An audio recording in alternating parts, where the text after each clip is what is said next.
आज देश में एक अघोषित इमरजेंसी लगी हुई है और हमारे देश के प्रधानमंत्री नरेंद्र मोदी, भारतीय जनता पार्टी और संघ परिवार पूरे तरह अपने धर्म के मुद्दों को लेकर के देश में एक बड़ा सांप्रदायिक वातावरण पैदा कर रहे हैं, जिससे जो हमारे अल्पसंख्यक भाई है उसमें असुरक्षा की भावना आ गई है। राजकुमार जी, ये वर्ग संघर्ष भी इसी से डेवलप हो रहा है? बिल्कुल भटनागर जी, आपने बात की वर्ग संघर्ष की। अगर ऐसे ही हालात रहे तो हमारे देश में भी एक नया वर्ग संघर्ष पैदा हो जाएगा और जो हमारे जितने भी देशभक्तों ने, हमारे वीर सैनिकों ने जो कुर्बानियाँ दी थी, वो वापस गुलामी की ओर जा रहा है। हम एक नई आर्थिक गुलामी की ओर जा रहे हैं। हम नई ईस्ट इंडिया कंपनी है जो भारत के ही गिने चुने लोगों की तरफ ले जा रही हो।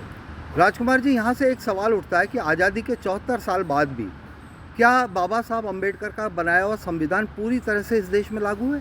भटनागर जी, देश के संविधान लागू होने के बाद में चाहे कोई सी भी सरकार रही हो, उसकी जो मूल भावना थी, चाहे वो सामाजिक न्याय हो, चाहे वो भाईचारा हो, चाहे वो बंधुत्व हो, चाहे वो स्वतंत्र हो, उसको पूरी तरह से लागू नहीं किया। जो संविधान का मूल सिद्धांत था उसको लागू नहीं किया गया।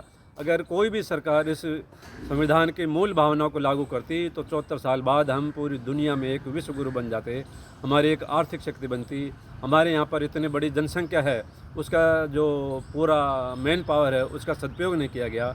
हमारे जो उपेक्षित समाज है, अनुसूचित जाति जनजाति पिछड़ा वर्ग है, महिलाएं हैं, उनका सदुपयोग नहीं किया गया। एक जो वर्ग विशेषाधिकार प्राप्त समाज है, उनको ही ध्यान में रखते हुए देश की सारी नीतियाँ बनाई जा रही हैं। मैं अशोक भटनागर, स्वतंत्र पत्रकार, लास्ट टर्मिनल, नई दिल्ली से। धन्यवाद। जय हिंद, जय भारत।